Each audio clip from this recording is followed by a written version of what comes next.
we're given opportunities every day, right, all the to time, learn. in such small ways. Mostly the ego doesn't want to surrender at all, right? And again, I think that for most of our listeners, we can just look back at last year. How much of it was spent not accepting the reality of where we were versus saying, okay, this is what it is. I'm going to make the most of it. And what's the silver lining here? Where are the gifts that I can find? So I wasn't really one, again, to be on the surrendering side. I was more on the control side. And 3 months after we had Josh, I got pregnant with Miriam. So I was terrified throughout the pregnancy. But I went in it with it's going to be different. I kept speaking to her while she was in utero. I'm going to deliver you with ease and grace was my mantra over and over again. So this is a section of actually what her birth was like and how I really learned to surrender in that moment. And that really has been for me a life-changing moment and to be able to live in this more space of flexibility, of freedom, of surrendering. Miriam, true to her form, had other ideas, and labor stalled.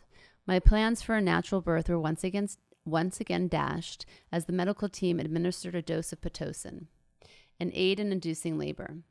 I thought I knew very well what pain was after my first 2 labors, but that drug is like a train cutting through you at maximum speed. The pain was blinding. Almost immediately, they gave me something else, something that made me feel serene but also fuzzy.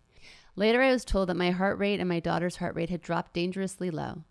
At this point, through the haze of medications, I was at a place that it felt like a dead end, and that I had found a gentle clarity. I knew that the assistance I needed was going to come from somewhere far greater than a doctor, anesthesiologist, or hospital. I looked up from my hospital bed to the ceiling, and I whispered to the Creator, "I'm yours, and I surrender to you completely. I trust you. Whatever should be, should be." I didn't want to leave this world that day, but I was ready for whatever was meant to be. I felt total certainty and trust. Surrender is not about giving up, giving in, or giving up. It's the act of not knowing an outcome and putting yourself in the hands of the Creator. I am yours. It was the first time I experienced true surrender, and it was the most blissful feeling of freedom I have ever felt in my life. I was no longer attached to anything. I wasn't ruled by anything, and I wasn't fearful of anything. I just was.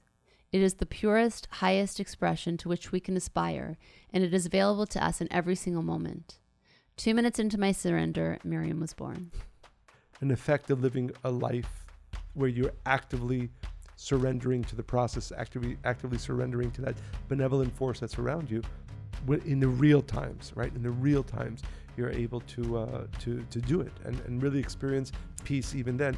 I've shared this, but real peace. I mean, real comfort.